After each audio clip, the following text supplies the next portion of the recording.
¿Qué tal, estimados alumnos? Un gusto saludarles en este nuevo cuatrimestre, deseándoles un buen comienzo de año a todos ustedes. Damos formal comienzo a nuestra materia de evaluación económico y financiera, recordándoles a todos ustedes el nombre de un servidor, Mario Alfredo Solís Guillén.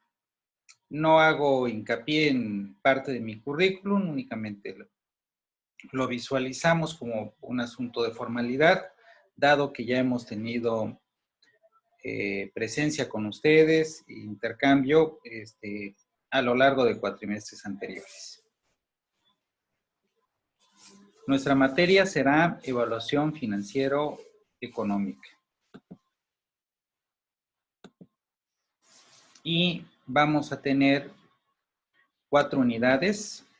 La primera referente a la introducción a la evaluación de proyectos. La segunda en relación a la tasa de rendimiento esperado mínima aceptable. La tercera, indicadores de rentabilidad. Y la cuarta, análisis de sensibilidad y riesgo, con las horas que aparecen en pantalla, dando un total de 75 horas a lo largo del cuatrimestre, 5 horas durante cada una de las semanas. Evidentemente habrá algunas semanas donde veamos restringido este número de horas debido a suspensiones, días inhábiles, etcétera. Entonces, quizás tengamos alrededor de 62, 63 horas efectivas. Y eso, pues, nos da la pauta que con mucho mayor razón tenemos que avanzar a paso firme a lo largo de nuestra materia, recordando que también que nuestra materia está muy ligada a su tarea integradora con la cual vamos a seguir trabajando.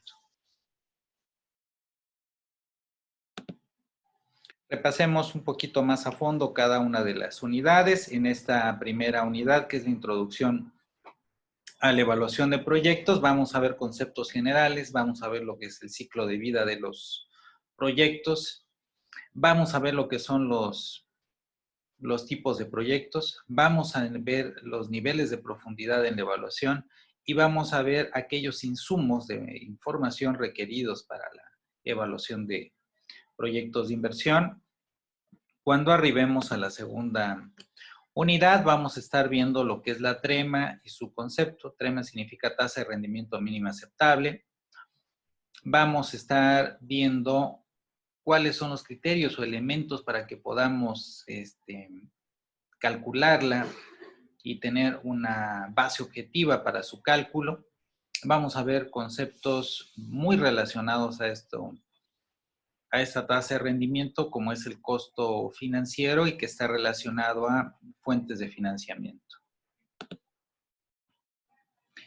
Ya en nuestra tercera unidad vamos a hablar de los indicadores de rentabilidad, que va a ser la unidad más fuerte, la de mayor número de horas y la de mayor trabajo para ustedes y para un servidor, en donde vamos a ver los indicadores de rentabilidad, tales como el valor actual neto, el valor anual equivalente, la relación beneficio-costo, la tasa interna de rentabilidad o tasa interna de retorno, el periodo de recuperación de la inversión, y vamos a ver las reglas de decisión que son para la aceptación o rechazo de un proyecto con base en estos indicadores. Y vamos a ver también algo de fundamental importancia, que es el impacto social de los proyectos. Es decir, entramos un poquito en lo que es la evaluación social de los proyectos.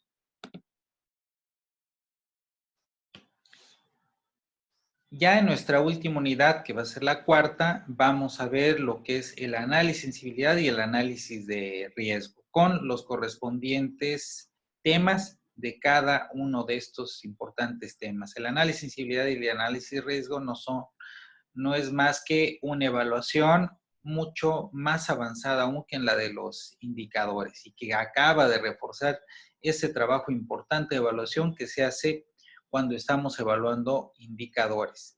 Y esto nos va a permitir calificar con mayor exactitud, pues, cuál es la rentabilidad de nuestro proyecto. Entonces, vamos a ver este concepto de análisis de sensibilidad, las variables que lo integran, Vamos a ver cuál es el procedimiento para trabajar el análisis de sensibilidad.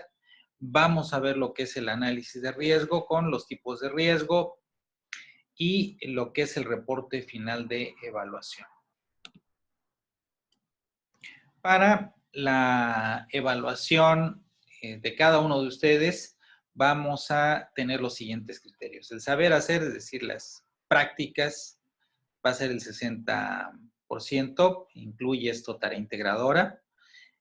Vamos a trabajar con el conocimiento teórico y esto va a tener una ponderación del 30% y un 10% que tiene que ver con las actitudes que tengamos en clases. Aquí alguna bibliografía principal. Vamos a seguir trabajando con libros clásicos como Paco Urbina, como el de Nassir Sapag Chain, como el de Abraham Hernández y otros autores. Cualquiera de los que ustedes están en pantalla o muchos otros que se encuentran en nuestra biblioteca o en línea ahorita que estamos en esta situación de pandemia son perfectamente válidos. Sobre todo son libros que versan sobre la evaluación de proyectos de inversión, ¿sí? Y que son los que tenemos ahorita aquí en pantalla y muchos otros que podemos tener acceso a ellos. Bien, entremos de lleno a lo que es nuestra primera unidad, estimados alumnos. Y en esta primera unidad, como recordaremos, vamos a estar trabajando con la introducción a la evaluación de proyectos de inversión. Y vamos a decir, en cuanto al concepto de lo que es la evaluación de proyectos de inversión, que este es un proceso que utiliza diferentes insumos de información provenientes del estudio financiero, lo cual nos va a permitir hacer cálculos que nos van a llevar a hacer un análisis sobre la viabilidad o no viabilidad de un determinado proyecto de inversión y con base en ello hacer una toma de decisiones acerca de si sí conviene o no conviene realizar determinada inversión. Entonces, esto es un proceso y así hay que ver a la evaluación de proyectos. Y este trabajo, pues se tendría que hacer tanto en los proyectos públicos como en los proyectos privados. Algunos otros conceptos muy importantes referentes a la evaluación de proyectos. Primero, vamos a ver en cuanto a los tipos de evaluación, que hay un tipo de evaluación que según el momento, según el tiempo en el que se lleve a cabo, aquí el factor es el tiempo, le llamamos ex ante o ex post. Y vamos a decir que la evaluación ex ante es aquella que se lleva a cabo antes de que un proyecto entre en operación. Entonces, el estudio financiero y la evaluación de los indicadores son evaluaciones que se hacen antes de que el proyecto se lleve a cabo, se lleve a operación. Y la evaluación ex post es una evaluación que se lleva a cabo cuando los proyectos entran ya en funcionamiento y ya no vamos a estar evaluando resultados hipotéticos, sino que vamos a estar evaluando resultados reales. Ya no vamos a hacer la evaluación de si en la ex ante, por ejemplo, vamos a ver si es rentable o no es rentable poner un invernadero de tomates. En la evaluación ex post, vamos a ver ese invernadero de tomate, pero ya en acción, con sus resultados reales, ya con la gente trabajando y con los resultados financieros y operativos, con los cuales vamos a ver cuál está siendo, con base en los resultados de operación, los resultados que está dando el proyecto. Entonces, evaluación ex post es cuando un proyecto está en operación y evaluación ex ante es antes de que un proyecto entre en operación.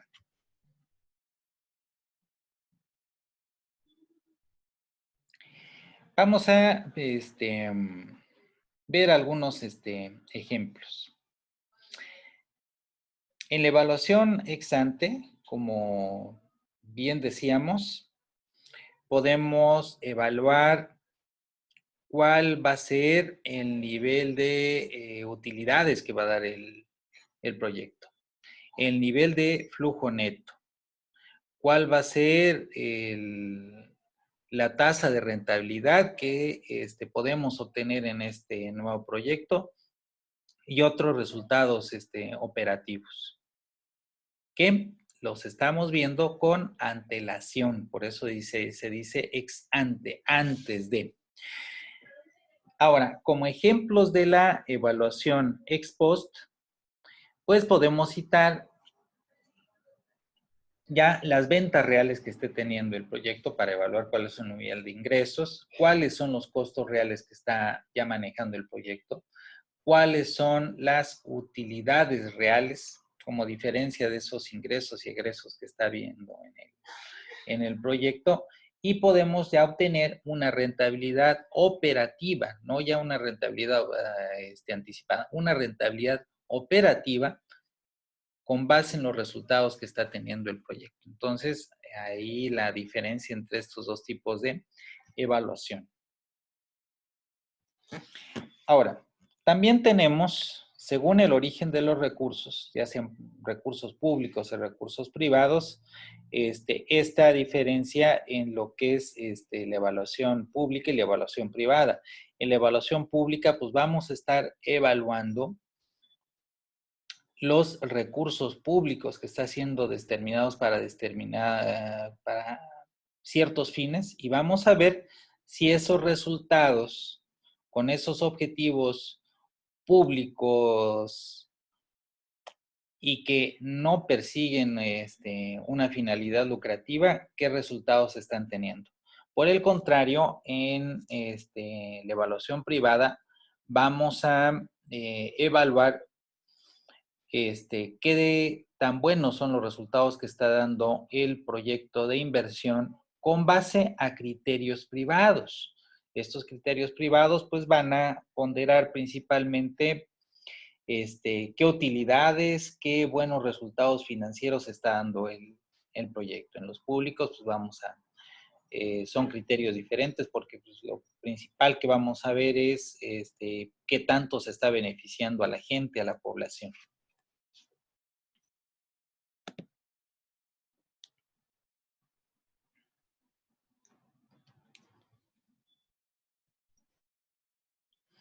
De igual manera, tenemos que diferenciar lo que es la evaluación social de lo que es la evaluación económica.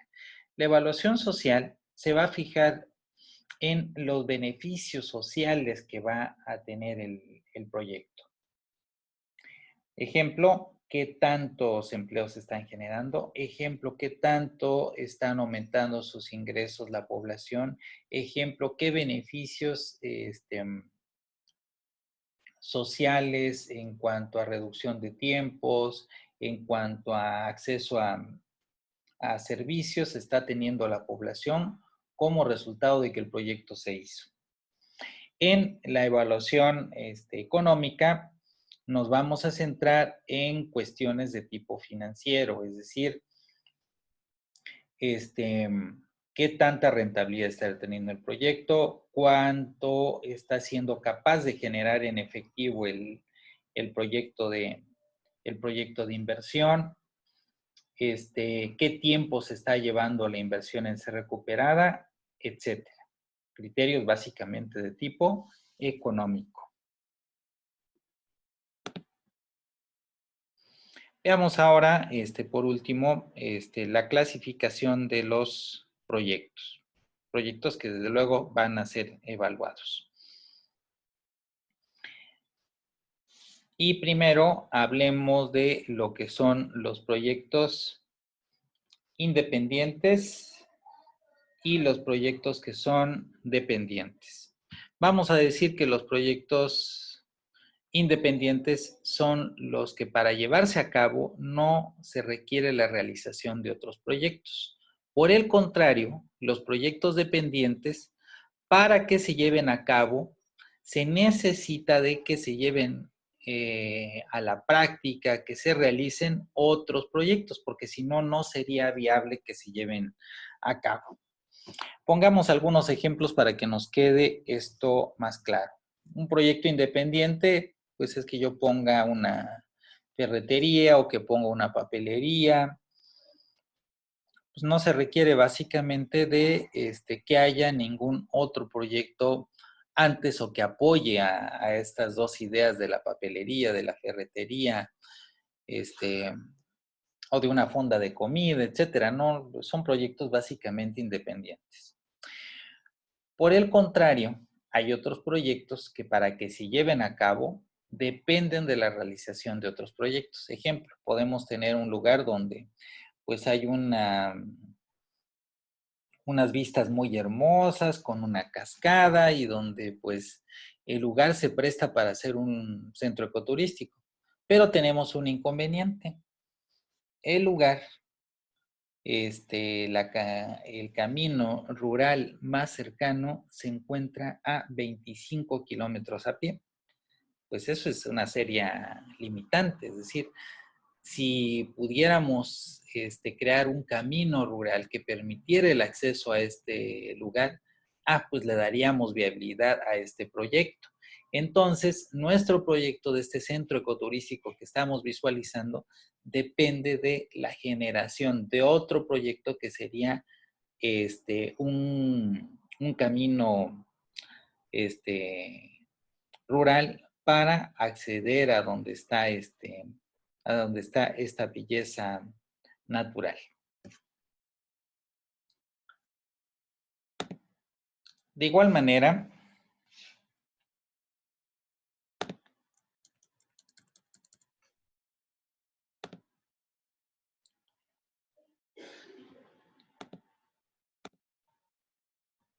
otro ejemplo para un proyecto dependiente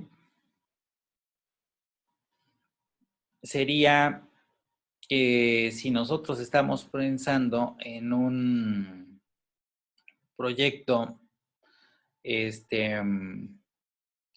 de producción intensiva de ciertos cultivos, pues quizás vamos a requerir de otro proyecto adicional que sería un sistema de riego. Y sin ese sistema de riego, sin un elemento clave como sería la suficiencia de agua que abastezca a estos cultivos, pues no vamos a hacer una producción, no vamos a poder hacer una producción intensiva. Entonces, pues vamos a tener que seguir teniendo una producción de temporal.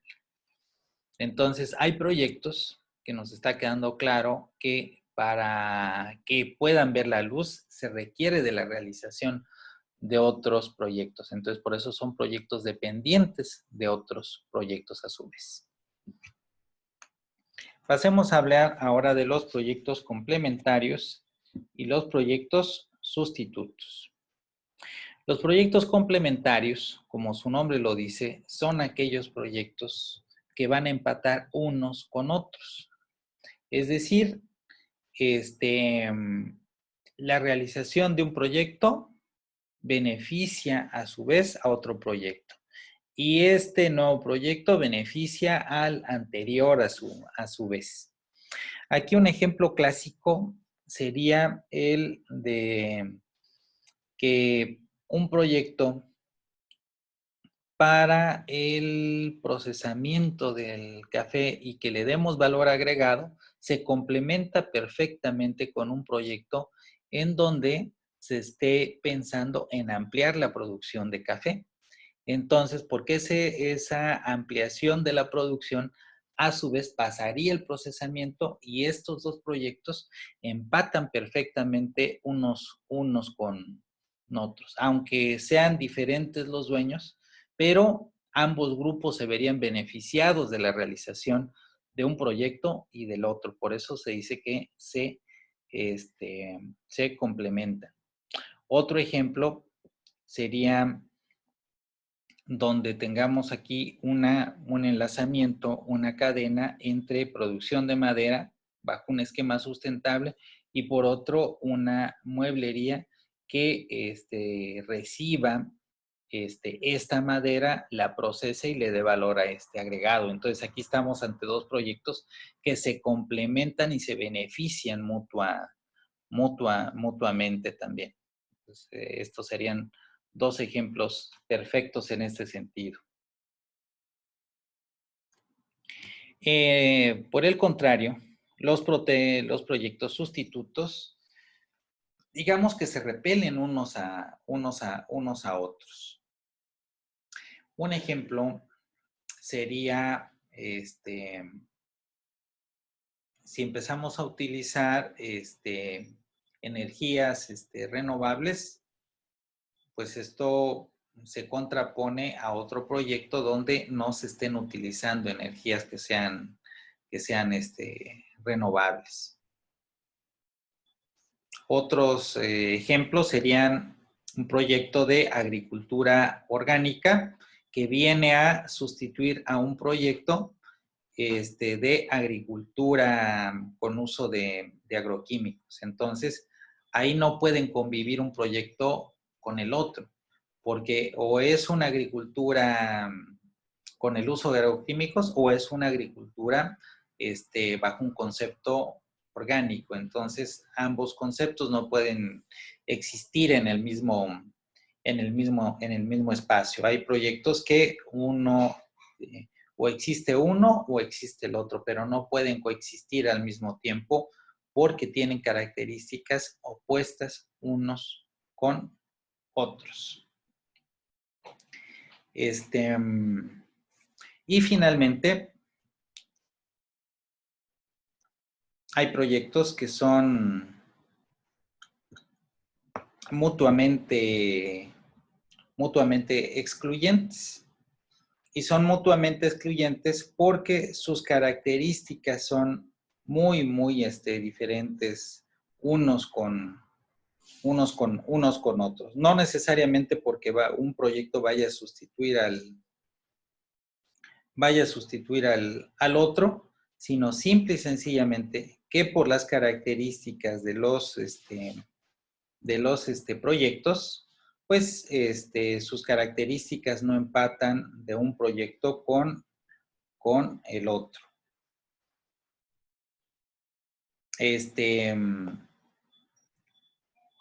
Un ejemplo sería aquí el caso de una producción con características industriales. Dado que este proyecto con características industriales no sería, por ejemplo, compatible que se instalara en una zona de una reserva. O sea, se excluyen que en un espacio donde se está tratando de generar una reserva o donde existe una reserva, queramos poner un proyecto de producción industrial. Esto equivaldría a querer hacer lo que fue rechazado por la sociedad de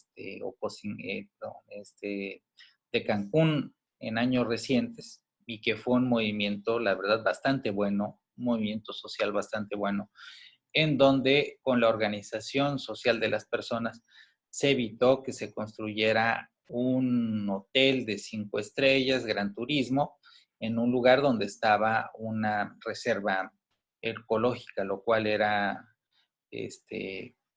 una estupidez de parte de los inversionistas, en donde por un criterio económico se estaba dejando de lado el criterio del bien y beneficio público. Con eso, estimados alumnos, damos por concluido esta primera actividad. Les pido de favor contestar el cuestionario con base en el video que estamos trabajando. Un gusto saludarles, que estén todos muy bien.